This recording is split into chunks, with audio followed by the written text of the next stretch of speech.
Okay, good morning. Yeah, and forgive me if I'm spaced out still. We're going to start on page 34. We'll do the opening prayers. And if you have the white notebook, it's all on the page with the prayer text on it. We'll start with the mantra of Shakyamuni Buddha at the top of page 34. Tayata mune mune maha munaye soha. Tayata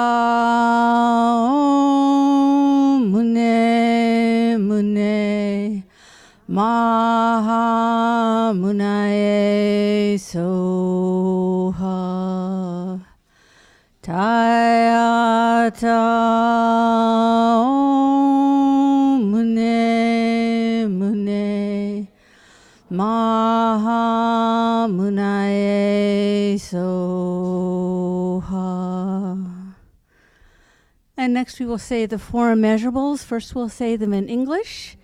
And while we're saying it in English, we can really think about what these thoughts and wishes are, and then we'll chant it in Tibetan, and that'll kind of underline what we've been thinking. May all sentient beings have happiness and the causes of happiness. May all sentient beings be free from suffering and the causes of suffering. May all sentient beings be inseparable from the happiness that is free from suffering. May all sentient beings abide in equanimity, free from attachment for friends and hatred for enemies. And the chanting Tibetan version is on the bottom of page 37.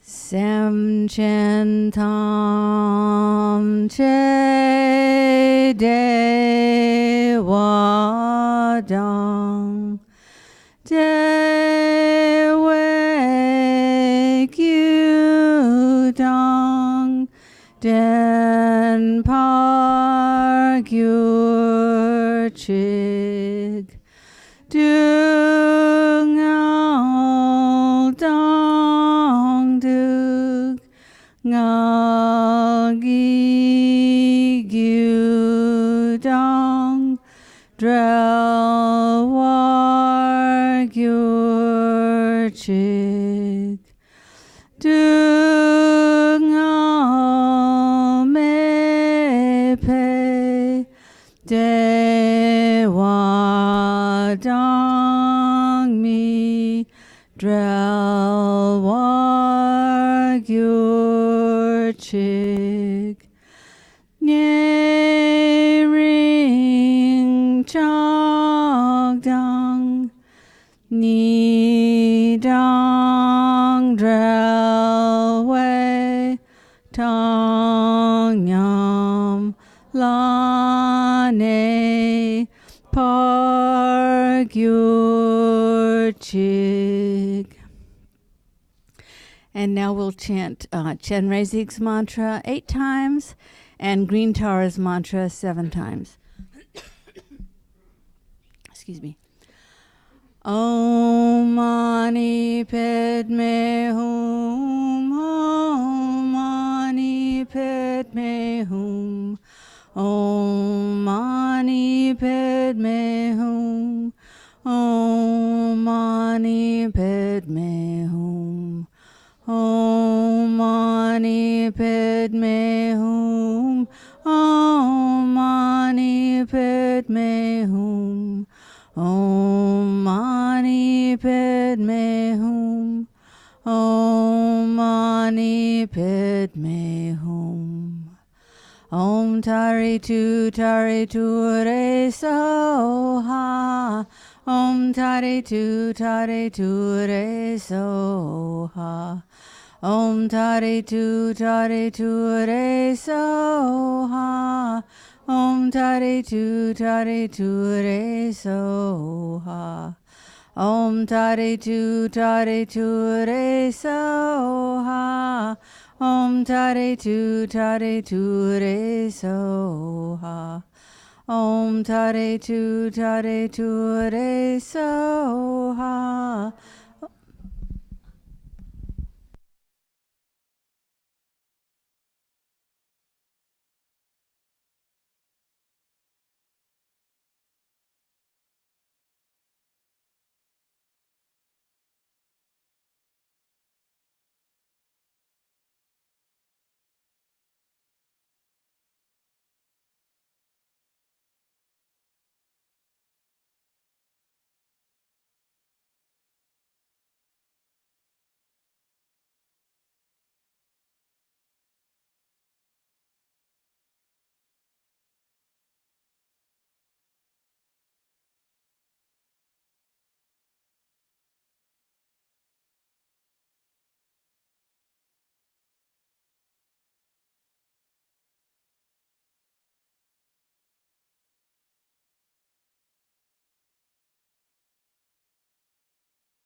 Hello, hello.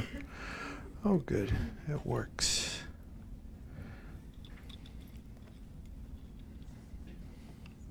How many newbies do we have here today? People first time? Really? Okay, just a couple? All right. Second time? Third time? Anyway, so my name is Don Brown. I've been around for a long time, Kadamba Center. I think that's a fair way to say it.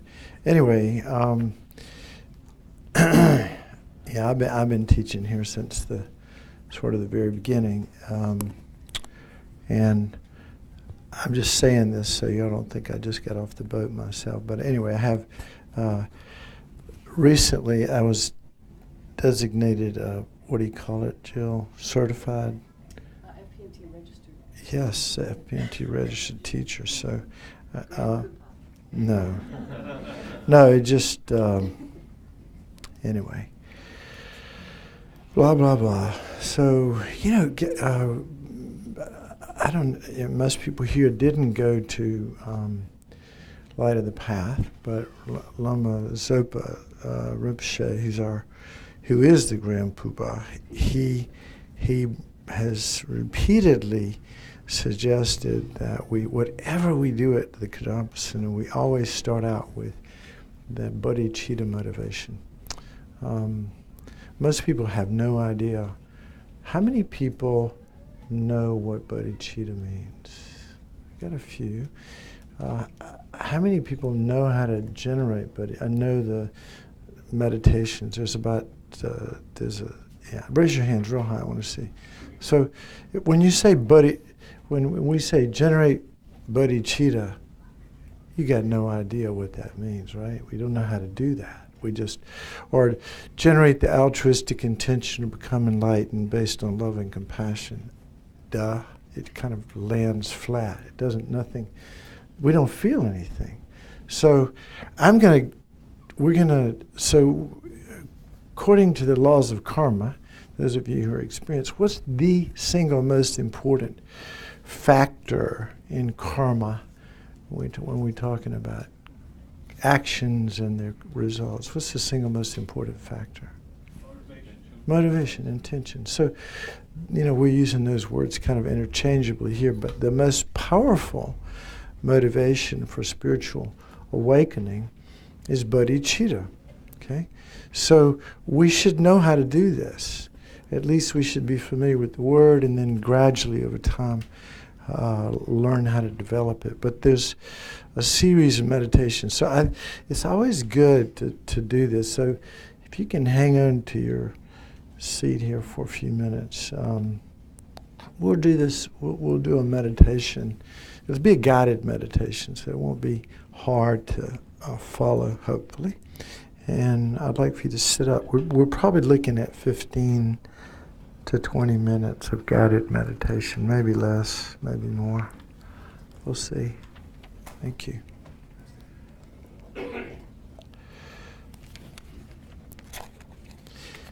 By the way, we've debated. Actually, that's not true.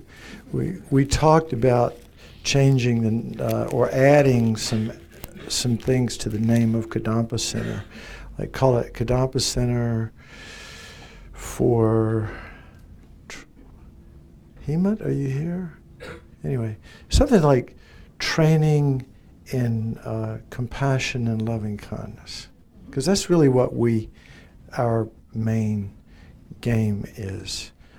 Based on the the Galupa tradition of Tibetan Buddhism. But all right, so sit up straight. If you're sitting in a chair, you don't want to be, you can lean back, but you want your spine up straight. Your eyes can be closed or slightly open,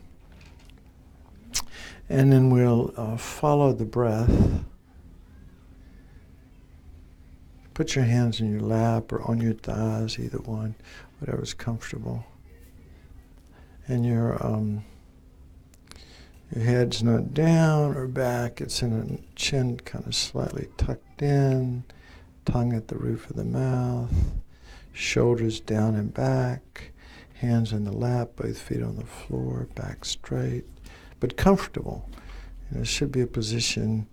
If you're sitting cross-legged, you can sit like this for hours, theoretically.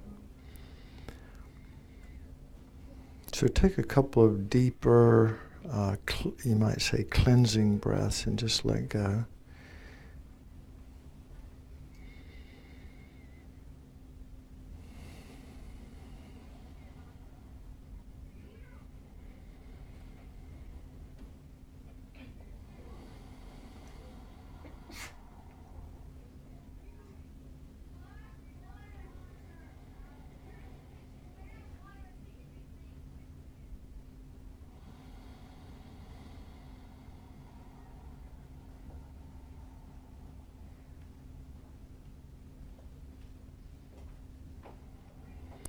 And then just follow the breath, either the rising and falling of the abdomen or the the sensation of the breathing at the tip of the nose, or the chest expanding and contracting. But we're going to do just, when you breathe in, count 1, breathe out 2. Let's do it. And we'll count the first time around, then you can do it yourself. So breathe in 1, and out 2, in 3, out 4, in 5, out 6, in 7, out 8, in 9, out 10. Now repeat that process again silently, and if you notice sounds outside the room, don't let your mind be totally distracted. Just bring it back to the experience of breathing.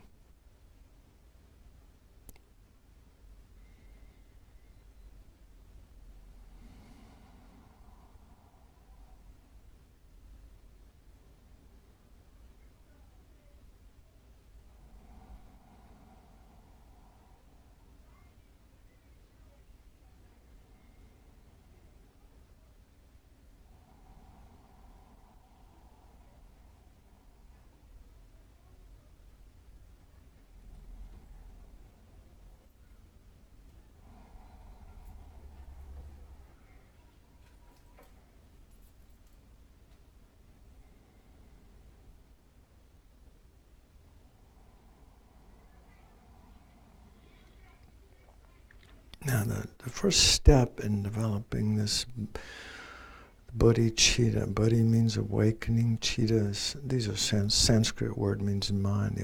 Sometimes translated as awakening mind, the mind of enlightenment. It is the heart and soul of Mahayana, Tibetan Buddhism. It's the heart and soul of our practice, and it sort of translates in a longer way into this altruistic, not a sincere altruistic intention to become enlightened based on love and compassion. That's what it really means.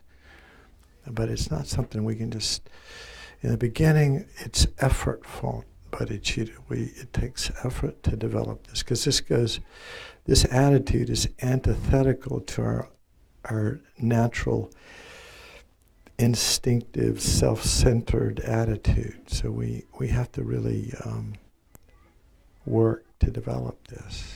But later on, with practice, it can become effortless and motivate every action of body, speech, and mind. So in the beginning, we start out by developing equanimity, which is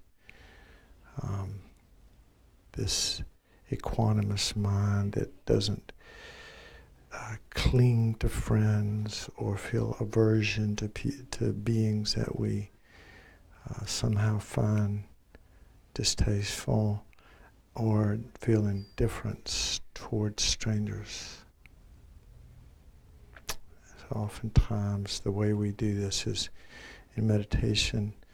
We imagine to the left is somebody we feel attachment to, and to the right someone we feel aversion for, and then in the middle is some faceless person that we might have seen in an elevator, or somebody who's driving past us on the way here today, somebody we have no connection to whatsoever, which is the vast majority of beings.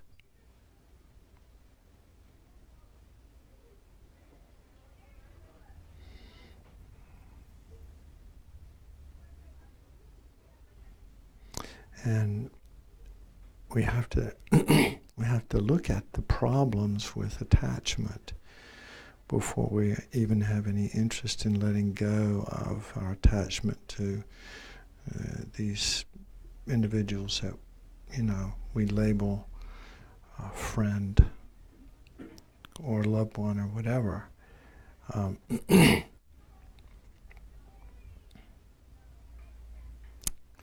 Attachment is a huge problem. The mind's not at peace. When we don't get what we want, when the mind doesn't get what it's attached to, it gets upset and angry and disturbed. We all know what it's like to be in a relationship that we're attached to, and then somehow it breaks down, and the suffering that comes with that. So everyone that we're attached to, this being, it could be their friend today, but it could be an enemy tomorrow. It's not a stable thing. So this attachment is, and one example that sticks in my mind is, our friends usually don't tell us all of our, they often won't tell us our faults. That's why we call them friends, right? But they're actually the friend of our worst enemy, our egocentric, self-centered mind. So is the friend of our worst enemy really our friend? That kind of analysis. Just think about it. And then the stranger, the being in the middle, that relationship, only a few kind words, and that person could be a new friend, or a few careless words, and they could be our next new enemy. So that relationship is also changeable. And in past lives, if we want to creatively align with that notion of past lives, then they could be, they've been in every relationship with us, family and close, in every possible relationship. Then the so-called enemy is also changeable. That person could become our new best friend. We've all had examples, probably, of people that we didn't like until we got to know them better, and then we did like them. And, our enemies are people that we label as with the mind of aversion. We feel aversion toward them. They teach us what? Patience. They teach us patience. Our friends don't teach us patience. No way are we going to be happy without having cultivated patience. And they are the vehicle by which our past negative karma comes back to us. They're just this is out of Shantideva's text. He says, if somebody hits you with a stick, you don't get mad at the stick, you get mad at the person. Well, in this case, when the so-called enemy does something that disturbs our mind and so forth, they're like the stick. The real source of the harm that we're experiencing is our own negative mind that created the karma for us to have this experience come back to us like a boomerang. So there are different kinds of thinking, analysis that we can use to help us lighten the grip of aversion to this so-called enemy or person that we feel aversion toward, and try to see them in a more positive light, at least let go of the aversion a little bit, and then let go of the indifference that we feel toward the stranger, and let go of the attachment that we feel toward the so-called friend, and we try to develop an even-mindedness, because we're as we practice, our goal is to get enlightened for all sentient beings, which includes not just our friends and loved ones, but the strangers and the enemies. So we can't exclude anyone. So this is the foundation, this is the firm ground that we can build this palace of bodhicitta on. We have to have it. Think about that for just a minute.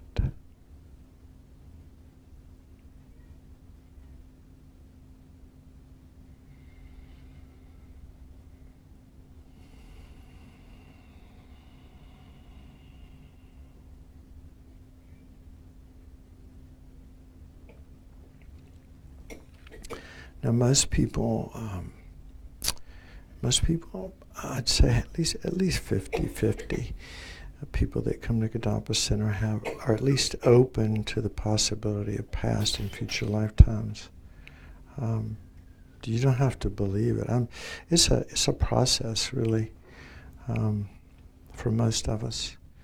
It wasn't part of this culture growing up, so we didn't instinctively believe it like the Tibetans and people in Buddhist countries. They just assume it so.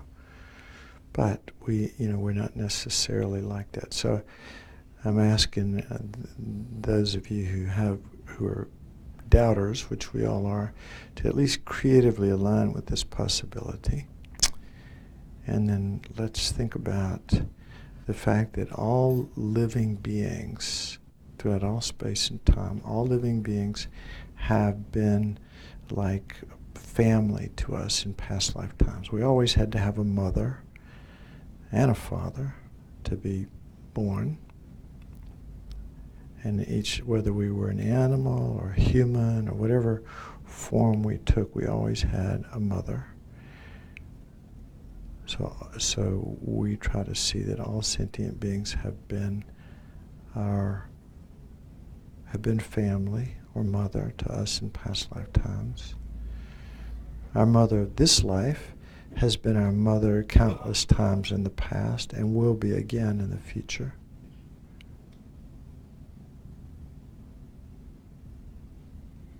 So we kind of imagine everybody in this room and everybody in Raleigh and on this planet has been like family, like our mother. We focus primarily on the mother, seeing all sentient beings as mom. Then we turn and the next step is to remember the kindness of the mother. And hopefully you're one of those people that did have a nurturing relationship with your mother, but if not, whoever really treated you with loving kindness and respect, you want to focus on that person. But you want to, if you did have a mom who was loving and kind to you, try to reflect on that, on the sacrifices that she made, not only carrying you for 9 months and the struggle of that, but then, birthing you, feeding you, cleaning your poopy diapers, getting up at all hours of the night, sacrificing her life in a sense, putting her desires anyway, on hold so that she could keep you alive. And without your mom, whether you had a good or bad relationship with her, without her you wouldn't have lived, you'd be dead in 24 hours. That's a really important relationship. So try to remember and reflect on the kindness of your mom of this life, and then you extrapolate that out to all of these other sentient beings who've been your mother in past lifetimes. So that's everyone. And it's said that if you do this meditation well, and this is a hard one to do, if you do it well, no matter who you see walking along the street, not only do you feel immediate connection, but warmth. You feel warmth toward whoever it is walking, even strangers walking down the street.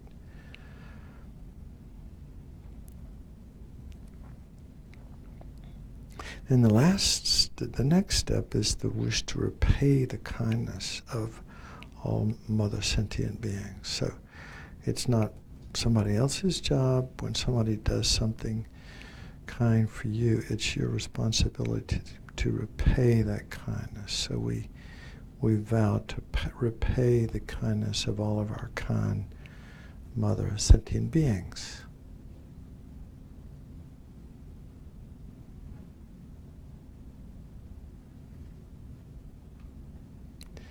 And the next step is to see the equality of self and others. And the Dalai Lama does, the way he says he does is he imagines himself this line, and he's on one side of the line, and on the other side are countless sentient beings. We usually think of other as singular, but it's actually countless beings. And he says, what do I want? I want to be happy. I don't want to suffer.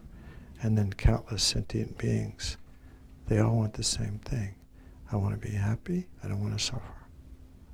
Exactly the same. We want exactly the same. We're equal in this really important way. Is the happiness of one more important than the happiness of infinite others?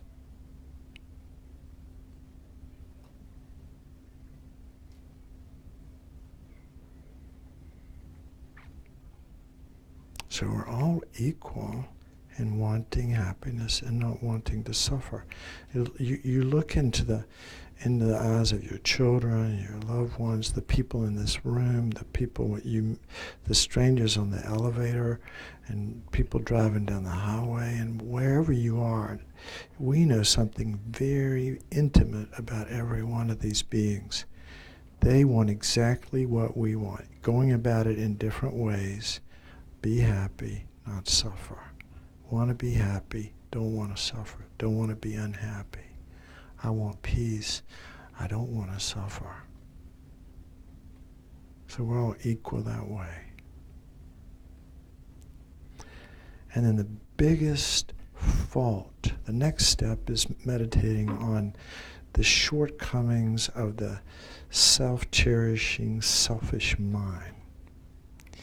And if we look at the source of all, in Buddhism we're very clear that our happiness and misery is a function of our mind. How our mind not only interprets things, but our mind is constantly creating our reality.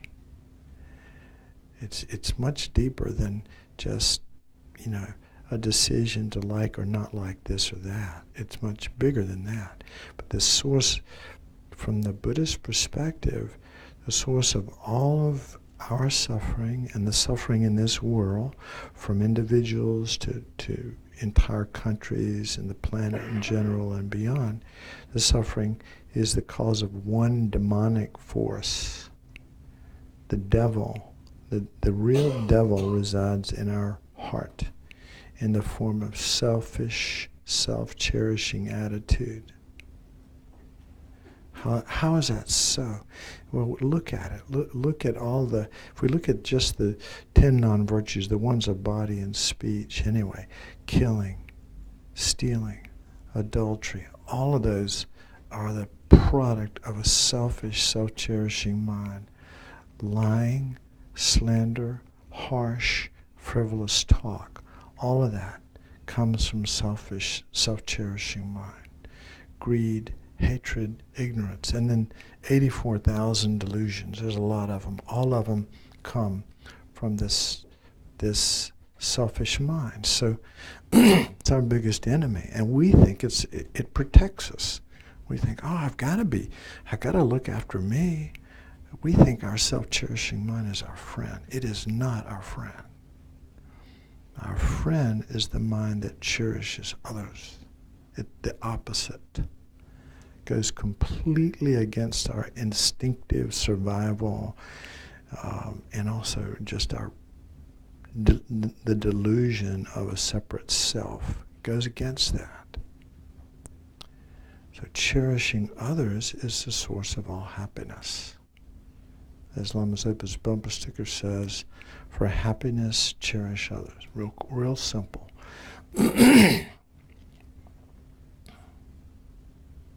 If we cherish others, we don't kill them, we don't steal from them, we don't cheat on them, we don't lie, we don't badmouth them and slander them, speak harshly to them, waste their time with frivolous talk, hatred, clinging, ignorance. All of these negative mental states even are in some way opposed by the mind that cherishes others.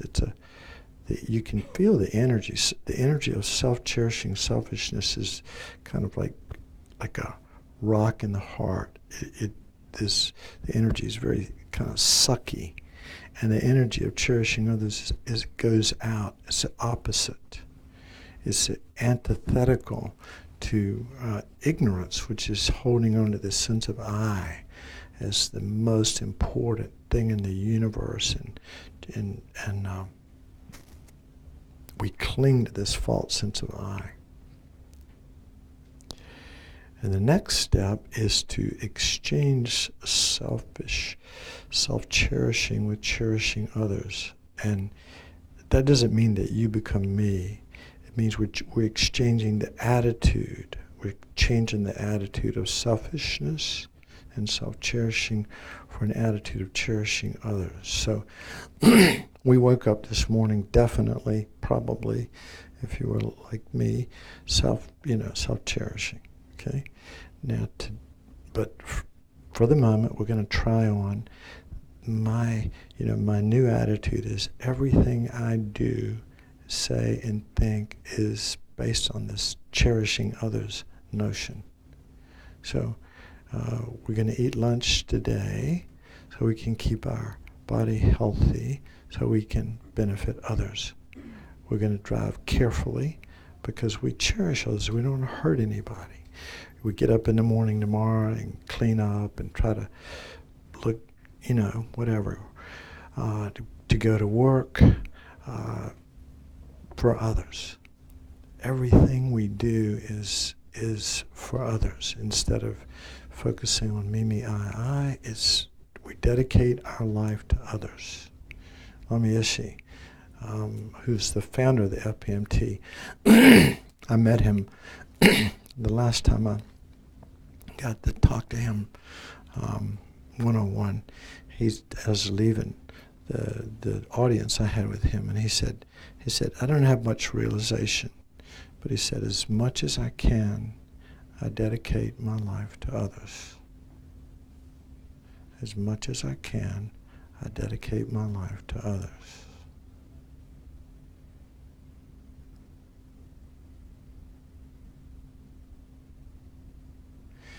Then the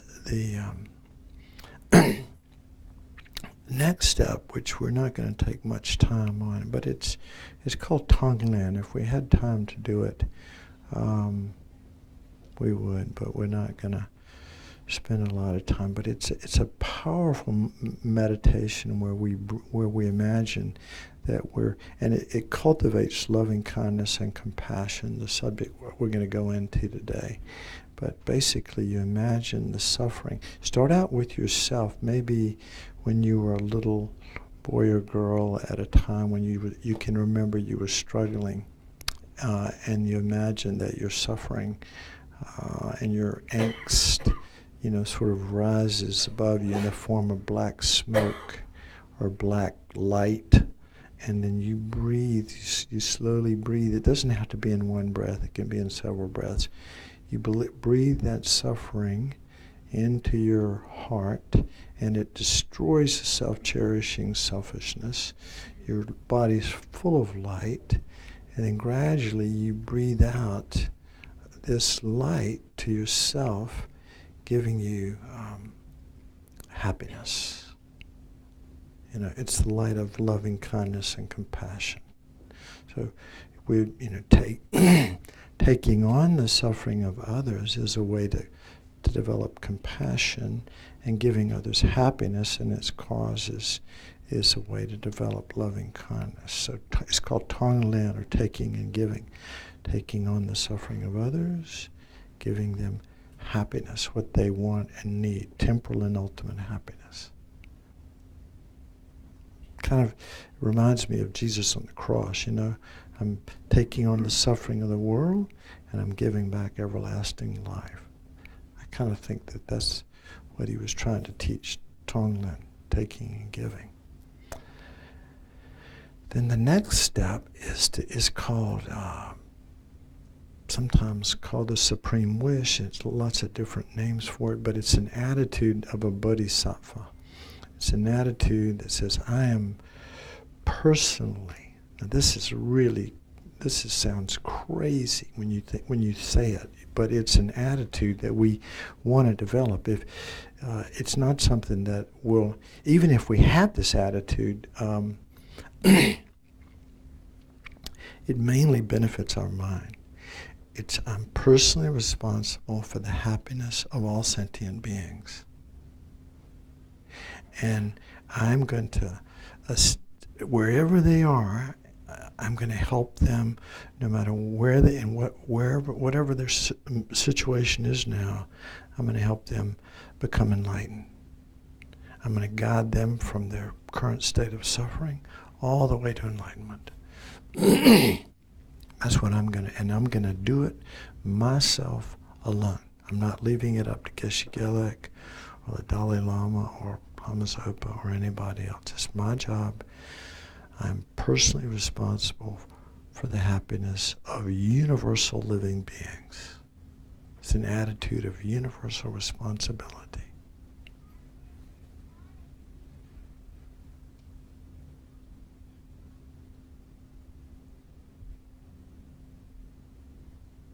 And it's based not on sentimentality or some kind of maniacal,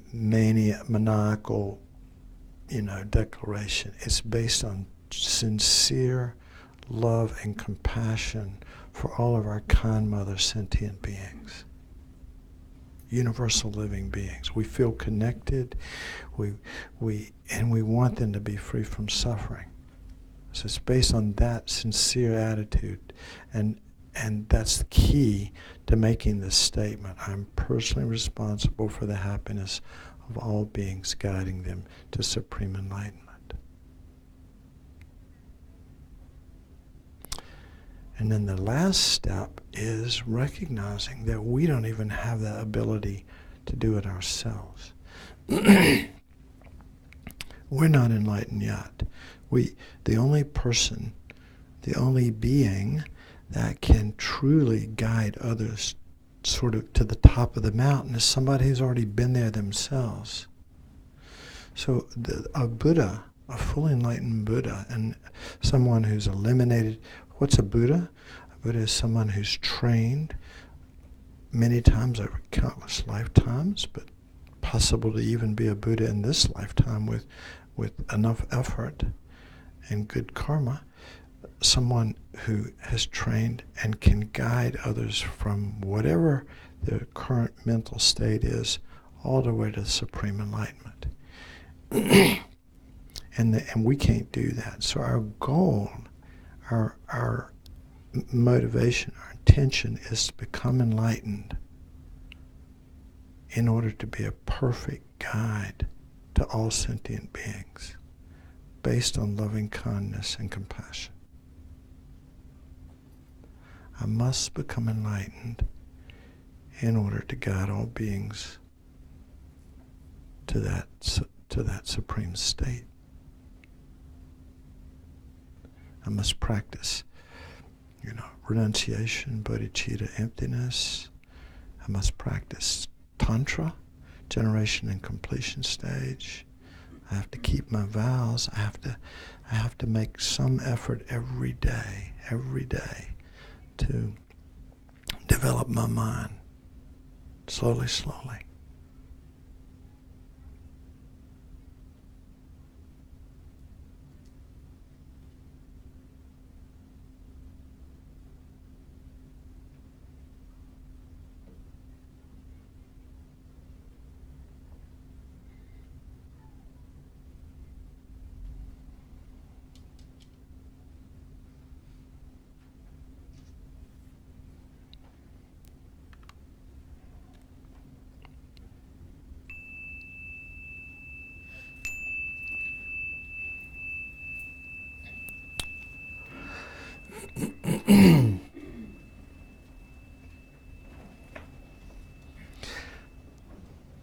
So that is, and we're out of time. No, just kidding. Well, it would be okay if we were. Jill wrote something on the board. This is from a famous text.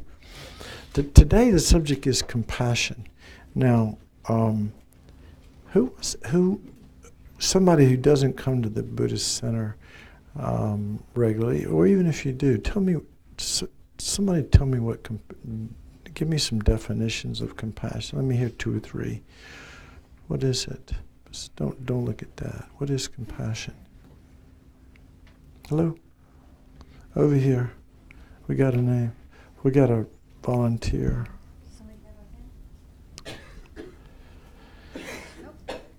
It's okay. Empathy is what I picture. Pardon? Empathy is what I picture. Empathy. Okay, perfect. He's a plant. All right, what else? Anybody got another one?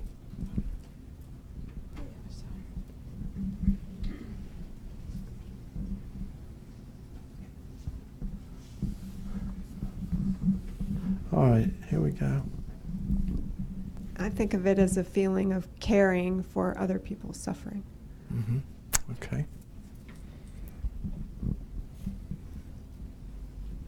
Okay. I think when you're concerned about the real person, the inner person, rather than that, I think that a sense of compassion is when you're concerned about the real person, the eternal inner person, rather than the person's external circumstances. So we might be concerned about a person's external life, and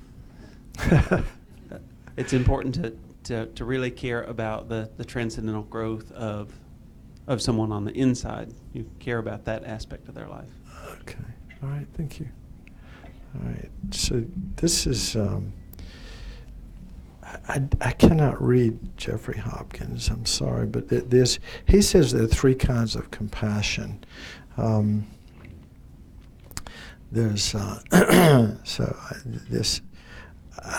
Anyway, homage to compassion for migrators. That's us, migrating from lifetime to lifetime. So he says, who are powerless, like a bucket traveling in a well. So this is the first kind of compassion, because from lifetime to lifetime, again, this presupposes you have some belief in that. But even from day to day, forget about lifetime to lifetime, we're all over the place, aren't we? One day we're up, one day we're down. One lifetime, things are going great. The next lifetime, we're in the lower realms, and the bucket's clanging against the walls of the well, getting beat up as it goes up and down, but never quite getting out of samsara, which is this cycle of uncontrolled causation of death and rebirth. So he's saying we're powerless like a bucket traveling in a well, though initially adhering to a self and I, and then generating attachment to things. So this has to do with emptiness, that we naturally, instinctively, and it's just part of who we are. I mean, we babies are born this way, aren't they? I mean, first thing they go for is the breast. They would give me some food. I'm hungry, and then anybody who's been around children knows that they're pretty compassion's not on their radar right now. Let's put it that way. Thinking about others. It's really about me, I. And that's how we are even as adults, although we socially don't want to, we try to, make it look good. But, yeah. So what happens is ignorance, and we all have it. Right now, you can say, well, my body is sitting and my mind is thinking. Like, well, where is this separate I? My body is thinking, my mind is thinking, like there's some separate I that exists, but we can't find that I. That I is the projection of ignorance. That's the I that that ignorance not only projects, but then believes in and clings to. We call it self-grasping I. So if you say something mean to me, what do? I get pissed off.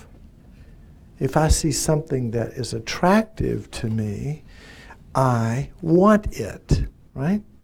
So this I, not that we don't exist, we clearly exist, right, as a mind and body.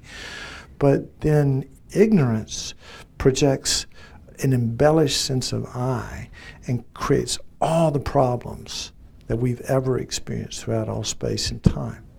So again, you don't have to believe it. Just check up. This is, Lama Yeshe used to say, just check it up, dear. And check it out and see. You'll notice behind every negative, destructive, harmful mental state is a sense of I. And in Buddhism we say, when we start looking for that I, we find out that we're empty of that I. We look for it and we can't find it. What is that book you open up and you try to find the guy? What's the name? Huh? Where's Waldo? Where's Waldo? Waldo, yes. I was actually doing that last night. I didn't know what the name of the book was with my daughter, and we were looking for Waldo, and there was one, we couldn't find Waldo. On one page, we looked, and we looked, and we looked, and we looked, and looked, and I went, well, this is a great teaching on emptiness. It's the same way.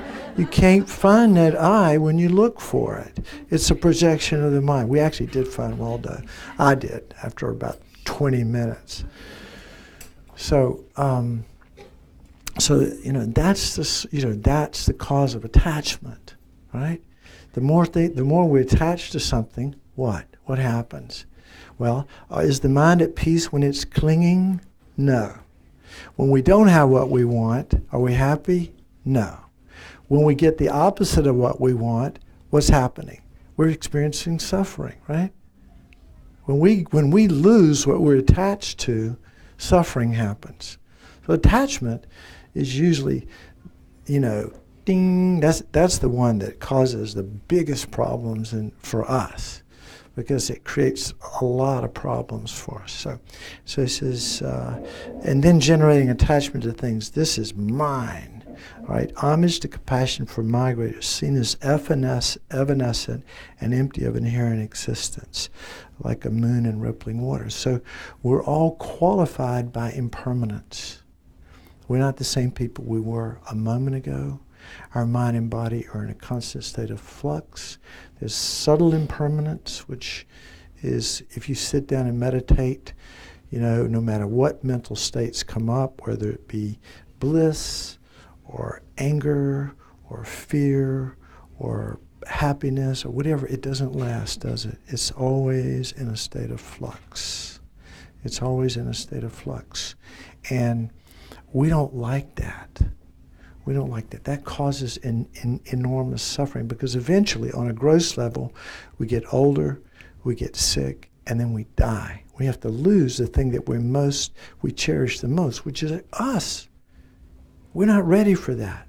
You go, well, I don't want to think about it. But we have to think about it, because it's part of our reality. And it's possible to be prepared for that and not freak out. But on a subtle level, it's happening all the time. All the time. I met this monk in Thailand many years ago. He had been in he was at a Thai monastery in northeast Thailand.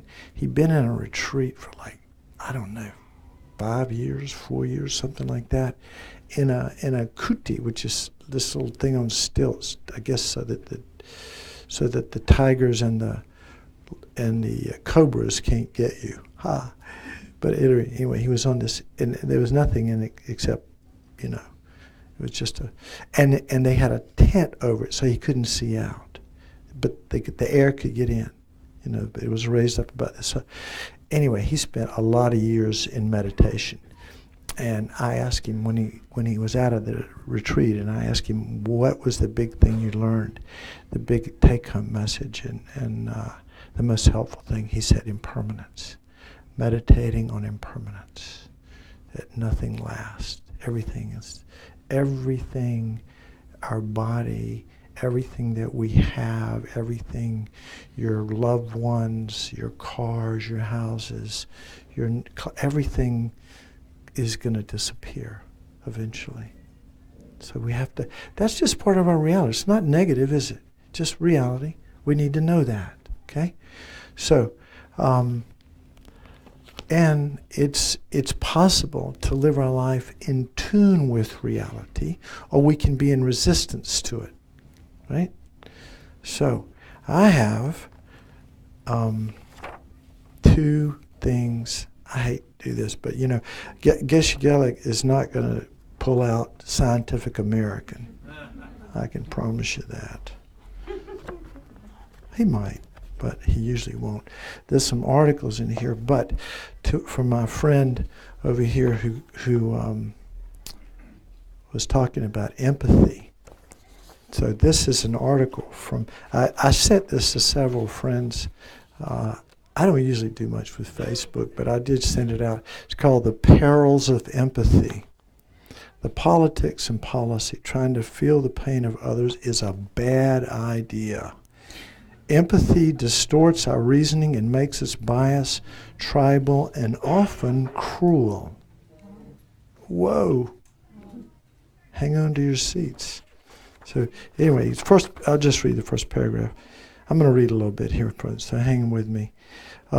Everywhere you turn in American politics, leaders talk about the need for empathy. The best-known instance, of course, comes from Bill Clinton, who told an AIDS activist in 1992, "I feel your pain."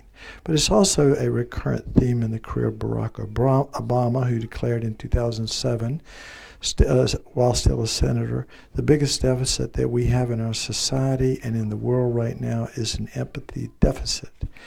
It isn't just a liberal reflex. A few months ago, George W. Bush spoke at a memorial service in Dallas for 5 slain police officers and said, "At our best, we practice empathy, imagining ourselves in the lives and circumstances of others." As a candidate, even Donald Trump asked Americans to identify with the suffering of others, from displaced Rust Belt factory workers to victims of crime by undocumented immigrants, blah, blah, blah. Okay, so then he goes on. This article was in the Wall Street Journal, December 2nd, 2016, if you have any interest in seeing it. But I'm going to fast forward to the last part of it. And by the way, I'm not asking anybody to believe this, but I've got some evidence here. Just want to throw it out. Given all these problems with empathy, it's a good thing that we can use rational deliberation to override its pull. Most people would agree on reflection that these empathy-driven judgments are mistaken. One person is not worth more than 8. We shouldn't stop a vaccine program because of a single sick child if stopping it would lead to the death of dozens. We can appreciate that any important decision about criminal justice, diversity policies in higher education, gun control, and immigration will inevitably have winners and losers, so one can always find someone to empathize with on either side of the issue. What about our motivation to be good people? If we don't empathize with others, don't feel their pain, why would we care enough to help them? If the alternative to empathy is apathy, then perhaps we should stick with it, regardless of its flaws.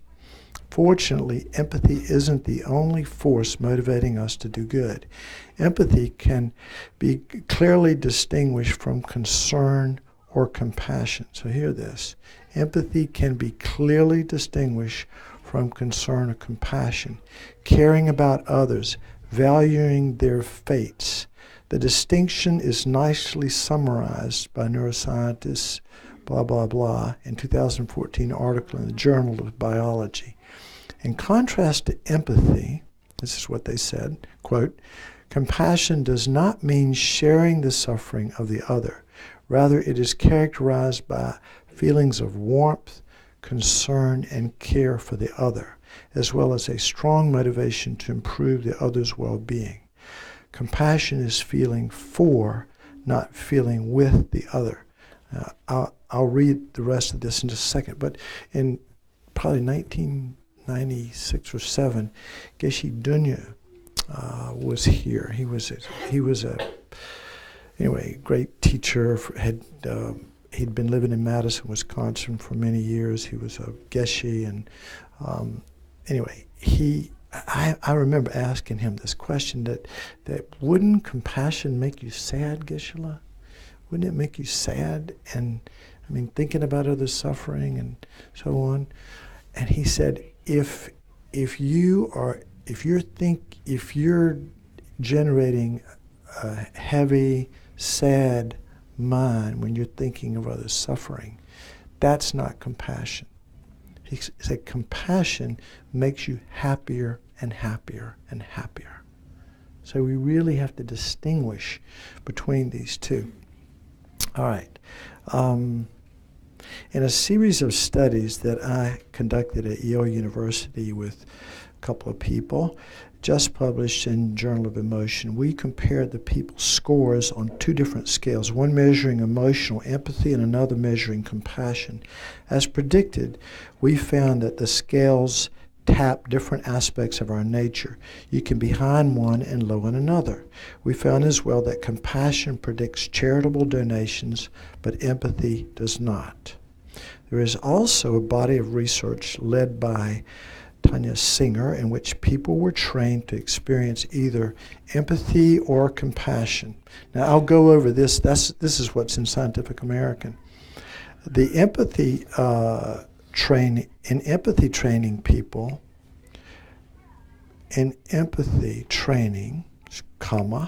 people were instructed to try to feel what suffering people were feeling. In compassion training, sometimes called loving kindness meditation, they were told to direct warm thoughts toward others, but they were not to feel empathy, only positive feelings. The brains were scanned while they did this. It turned out that there was a neural difference in the 2 cases. Empathy training led to an increased activation of the insula and cingulate cortex, the same part of the brains that would be active if you were empathizing with the pain of someone you care about. Compassion training led to activation of other parts of the brain, such as the ventral striatum, which is involved in, among other things, reward and motivation. These studies also reveal practical differences between empathy and compassion. Empathy was difficult and unpleasant. It wore people out. This is consistent with other findings suggesting that vicarious suffering not only leads to bad decision making, but also causes burnout and withdrawal. Compassion training, by contrast, led to better feelings on the part of the meditator and kinder behavior toward others. It has all the benefits of empathy and few of the costs. These results connect nicely with a recent conclusion by Paul Condon and his colleagues published in the Journal of Psychological Sciences 2013, who found that being trained in meditation makes people kinder to others and more willing to help compared to a control condition in which people were trained in other cognitive skills. They argue that meditation reduces activation of brain networks associated with stimulating the feeling of people in distress in favor of networks associated with feelings of social affiliation. Limiting the impact of empathy actually makes it easier to be kind. They go on in this other article, I may get to it. It talks about empathy burnout. Empathy is the main cause of burnout in the medical profession, which right now is at 60%. 60% of people who work in the medical profession are burned out, and they think that this empathy, they call it empathy burnout. He says, he goes on to say, I don't deny the lure of empathy. It's often irresistible to try to feel the world as others feel it, to vicariously experience their suffering, to listen to our hearts.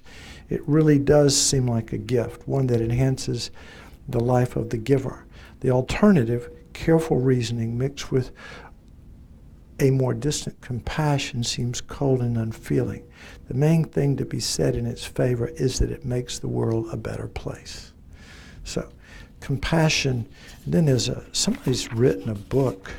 I wish I could find the name of it.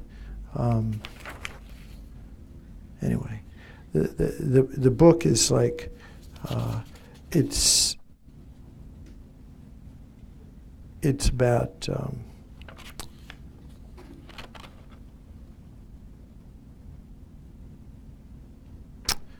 I'm not going to find it. Anyway, the book is about this subject of compassion and empathy, and it's talking about the shortcomings of empathy and the upside of compassion. Now, here's some more data, because I'm I'm not going to say I'm a scientist, but I am, my daytime job, I'm a family doctor, but I read this stuff. And it interests me that for example, meditation lengthens your telomeres. Anybody know what telomeres are? The shorter your telomeres, the quicker you age. And meditation can lengthen your telomeres and forestall some of the things that go along with aging. All right, so these two guys, there was a guy named Matthew Ricard and David Richardson. Matthew Ricard is a monk. I think he has some degree in physics or neurophysics or something like that. And Peter Davison works at the University of Wisconsin. And they've done a lot of work on the brains of meditators using PET scans and all this kind of stuff. And I'm not going to go into all of this, but will touch on some of it. So to generate a compassionate state, they sometimes entail the meditative feeling that what another person is feeling. But having one's emotions resonate empathetically with the feelings of another person does not by itself suffice to yield a compassionate mindset. The meditation must also be driven by an unselfish desire to help someone who's suffering. So empathy, we could say, is feeling with. But compassion, we define compassion in Buddhism as the wish that others be free of suffering and its causes. The wish that you could be free of suffering and its causes. So it's not necessarily feeling with it, but there's an action component to it. So the meditation must also be driven by an unselfish desire to help someone who's suffering. This form of meditation on love and compassion has proved to be more than just a spiritual exercise. It has shown potential to benefit healthcare workers, teachers, and others who run the risk of emotional burnout linked to the stress experienced from deeply empathetic reaction to another person's plight. The meditator begins by focusing on an unconditional feeling of benevolence and love for others, and is accompanied by a silent repetition of a phrase conveying intent, such as, may all beings find happiness and the causes of happiness, and be free of suffering and the causes of suffering. So remember the four immeasurables? May all beings have happiness, and the first one is may all beings have happiness and the causes of happiness. That's called great love, and may all beings be free of suffering, and the cause of suffering is called great compassion. Okay? So then, fast forward down to the next section. It says, to further explore the mechanism of empathy, or let me read this sentence. In the latter case, the mother, talking about a mother who's okay, I better read this paragraph. According to Buddhist contemplative tradition from which this practice is derived, compassion, far from leading to distress and discouragement, reinforces our inner balance, strength of mind, and courageous determination to help those who suffer. If a child is hospitalized, the presence of a loving mother at his side, holding his hand and comforting him with tender words, will no doubt do that child more good than the anxiety of a mother overwhelmed by empathetic distress, unable to bear the sight of her sick child paces back and forth in the hallway. In the latter case, the mother may end up with the common experience of burnout, which in one U.S. study beset about 60% of 600 caregivers surveyed. By the way, don't think she's here today. I had this one lady who's been coming to Discovering Buddhism. She worked 28 years in the NICU, Neonatal Intensive Care Unit, and she corroborated this when we read this in the class. She said, this is right on the money. She said, I have seen this so many times, that amongst burnout in caregivers and burnout in the family. Then it says, to further explore the mechanism of empathy and compassion, these two investigators divided about 60 volunteers into two groups. One meditated on love and compassion, the other experimental regimen trained participants to cultivate feelings of empathy for others. Preliminary results showed that after a week of meditation-based loving kindness and compassion, novice subjects watched video clips showing suffering people with a more positive and benevolent feelings. The other subjects who devoted a week to experimental regimen that just cultivated empathy experienced emotions that resonated deeply with others' suffering. But these emotions also brought about negative feelings and thoughts, and this group experienced more distress, sometimes to the point of not being able to control their emotions. Last paragraph. Aware of these destabilizing effects, Singer and Klemecki added training for the empathy group in compassion and loving kindness meditation. They then observed that this additional exercise counterbalanced the detrimental effects of training in empathy alone. Negative emotions diminished and positive emotions increased. These results were accompanied by corresponding changes in the areas of the brain networks associated with compassion, positive emotions, and maternal love, including the orbitofrontal cortex, the ventral striatum, and the anterior cingulate cortex. Researchers, moreover, were able to demonstrate that a week of training in compassion increases prosocial behavior, and of virtual games specially devoted to measure the capacity to help others, blah, blah, blah. So that's the science.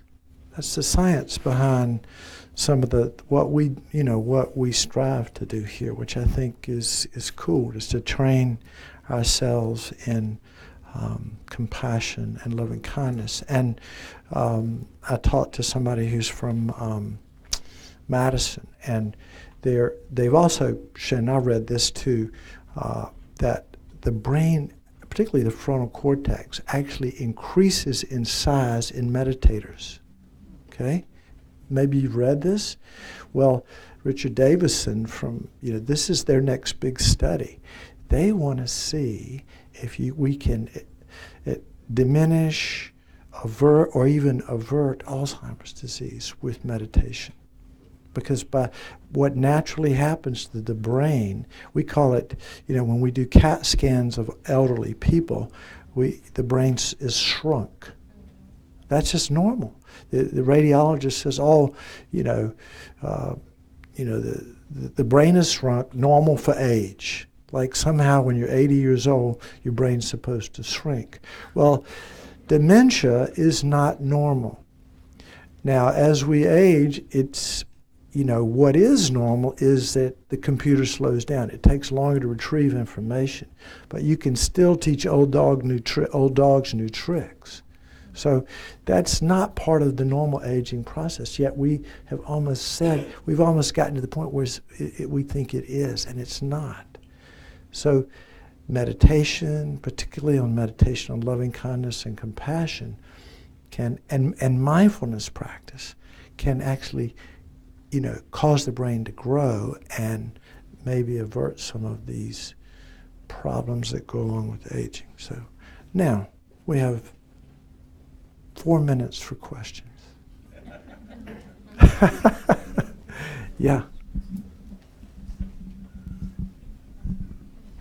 So back to the meditation process, one of those central steps was to take in the darkness of others and almost act as a filter and create that light and then project that out. Right. So my question is, all filters need to be changed after a while. So how do you go through that process of not absorbing the darkness or changing the filter? That's a great question. I've heard that one before, and several times, and I'll give you some answers. Somebody asked a Tibetan Lama one time when they walked through a hospital, and they would, as best I can remember, anyway, they asked him that question. He said, what if I'm imagining taking on the suffering of somebody with cancer, and I get the cancer, but they get freed, they get cured. And he said, fantastic. Your meditation's working. That doesn't work for most of us. That we don't want it. So this is an attitude that we're trying to develop. But I know if you're worried about this, the point of taking on the suffering, if you remember the meditation, and you start out with yourself, okay? Then you can expand it to your loved ones, and then to people that then maybe everybody in the world with AIDS, and all the people that are struggling with, political problems or whatever. Even Donald Trump, we could work with him. That's a whole day's practice right there. But taking on the suffering and wishing them happiness and the causes of happiness. So, we take on the suffering and we imagine it as black smoke, and it comes in, but then it goes down to the heart and it explodes. So it doesn't stay, and it destroys the self-cherishing I at the heart. I didn't go into that much detail about it, but it destroys the self-cherishing I that it's like a black rock keeping us, around our heart. It destroys that, and then our body's filled with light, the light of loving kindness, okay? And we send out, may you be happy and have the causes of happiness. May you be free from suffering and the causes of suffering. Explode self-cherishing. May you have happiness and the causes of happiness. So we breathe in the suffering, breathe out happiness and the causes of happiness.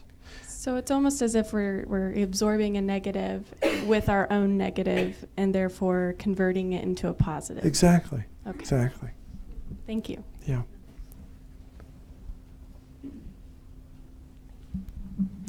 Any last minute questions? A lot to absorb. Yeah, in the back. By the way, one of the things in Buddhism that I like when I first was introduced to it was you don't have to believe anything in Buddhism. The point is to check it up with your own experience. So if you have some resistance to this, it's okay. You go do your own research. Lama Yeshe used to say, the Buddha's already done his job. He's done his research. Now it's up to us to prove that the Dharma is true or not true. And if it's not true for you, if this doesn't work for you, there's another trip down the road, and you're welcome to go. You're welcome to, it's like we're not pushing anything on anybody. We're like an invitation. We're giving people information that we think could be helpful for certain individuals. And so we're inviting you to do your own research and see if it works. Yeah, go ahead. I guess I was still a little confused about the compassion versus the empathy piece. We, at the school that I work for, we have part of our leadership model is displaying empathy for one another and for the children. That's actually part of the language that we use with them. Right. I do feel like that is a muscle that can be built and stretched. And we talk a little bit about the differences between compassion and empathy. By the way, that magazine that you're reading from, it's the only one that I kept from that series. So I'm really excited to go back. I recognize the orange cover. Yeah. Scientific American, yeah. Yeah, so I'm excited to go back and read it. But one of the things that we had watched this video where there was this person that was really just devastated, and they'd climbed down into a hole. Actually, it was an animation. They were an animal in the animation. They climbed down into the hole, and they were saying, my husband has left me. I have an illness. One of my children is not doing well in school. And there was this other little person who climbed just to the very tip of the hole and looked down at them and said, "It's a beautiful day outside. At least you still have your legs." And so at the same time, when we talk about compassion versus empathy, while that might be positive, and maybe it feels good for the person who's saying it, I really wonder how much it is effective or helping the person who is in the hole. we kind of switched to a different video, and we saw that same little person disguised as an animal coming all the way down into the hole with that person whose husband had left them, who had an illness and whose children weren't doing well in school, and reached out and said, "I'm so sorry to hear this. I'm so sorry for your pain. Can I give you a hug?" And they embraced each other in the hole together. So, and we talked about, the compassion being the person who's at the tip yelling down, "Hey, come on out and have some ice cream. I wish you well. It's gorgeous out." And the empathy being the person who actually walked down into the hole and experienced what that person was experiencing and reached out and gave them a genuine hug. So I guess I'm still a little stuck on the differences between the compassion and the empathy piece. Just my perspective. Yeah. Anybody want to respond to that? I think that the people who went to the edge of the hole and said, "It's a beautiful day, at least you have your legs," that's not compassion. No. So that's the crux of the difference. Yeah. Also, you can, compassion should, again, conjoined, it is a mind state, but the important thing is that, it needs to be followed by action when appropriate. But I didn't go into this, but I'm going to say it really quickly. There is something called compassion has to be balanced with wisdom in Tibetan Buddhism. Those are the two arms of the bird of enlightenment. And there was a Jataka tale at the children's camp a couple of weeks ago where there were 3 monkeys who saved 3 fish from drowning. Right? They went out and grabbed the fish and threw them on the ground. "Oh, we're going to help these fish. Look, they're in the water. They're drowning." And their mother said, No, put them back in the water. You got to have wisdom and compassion together. The term idiot compassion came out some years ago. So we have to have both. And the person standing over the hole looking down, they might have had some compassion, but there's no wisdom.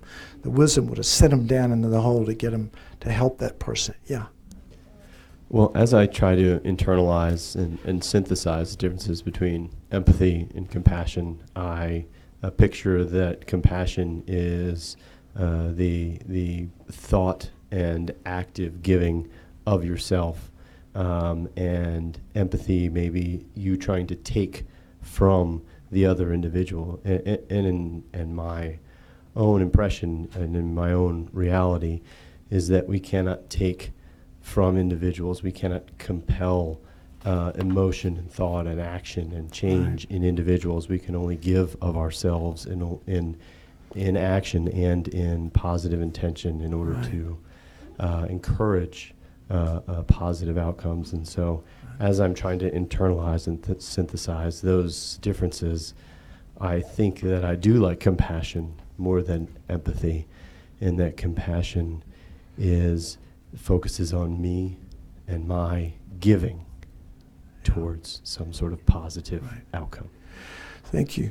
Well, we're going to have to call a halt to it, but you know what? I thank you for the sharing, everybody, and the questions. And I think it is an area that, honestly, most of us. I used to define compassion as empathy myself until I read this article, and then I had to start rethinking about it. And now I have a little bit different attitude. I think it's bigger than that, and it's something that we all need to.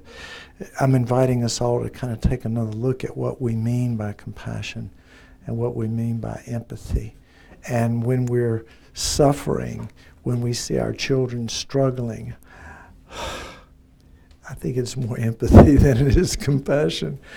I've been going through that recently. So anyway, we all have our experiences. So as we say, there have been lots of seeds planted today. We want these seeds to ripen in the garden of enlightenment, not necessarily in just worldly happiness or a new the next life being a little better, but we'd like for it to ripen in our, in a way that increases our ability to help others and to help ourselves. So can we do the dedication verses, Donna? So the dedication verses are on page 246 of the Gold Prayer Book.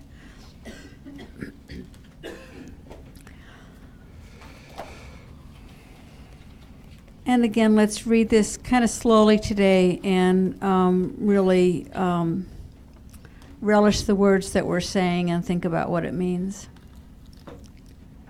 May all beings everywhere, plagued by sufferings of body and mind, obtain a notion of happiness and joy by virtue of my merits. May no living creature suffer, commit evil, or ever fall ill. May no one be afraid or belittled with a mind weighed down by depression. May the blind see forms and the deaf hear sounds.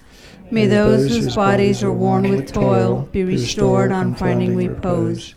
May the naked find clothing, the hungry find food. May the thirsty find water and delicious drinks. May the poor find wealth, those weak with sorrow find joy. May the forlorn find hope, constant happiness and prosperity. May there be timely rains and bountiful harvests. May all medicines be effective and wholesome prayers bear fruit. May all who are sick and ill quickly be freed from their ailments. Whatever diseases there are in the world, may they never occur again. May the frightened cease to be afraid, and those bound be freed.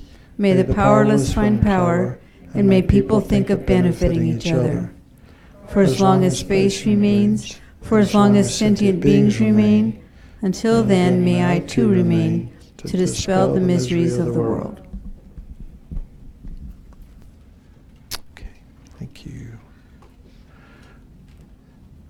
No announcement. We have one or two announcements. We used to have 15 minutes of announcements, but now. So hello, my name is Joy Gooch, the garden manager. In the next month, close to the end of October, we're going to have a bulb planting day. And usually what we do is we dig holes, and then we plant bulbs with the kids so that they can be an active part in it. And we're looking for donations for bulbs, so stuff like crocuses, hyacinths, and irises that are Siberian irises, or either what's the other one, Donna? The little Dutch irises, but not the bearded iris. We got plenty of those. As a matter of fact, we may be asking you to take some with you if you want some bearded irises. But if you can help us with a donation of some bulbs so we can plant them. Daffodils too, yes. So if you could make a donation, we greatly appreciate it, and that way we can have a lot of bulbs for the kids to plant. And if you like to join along, plant some bulbs too, we appreciate that too.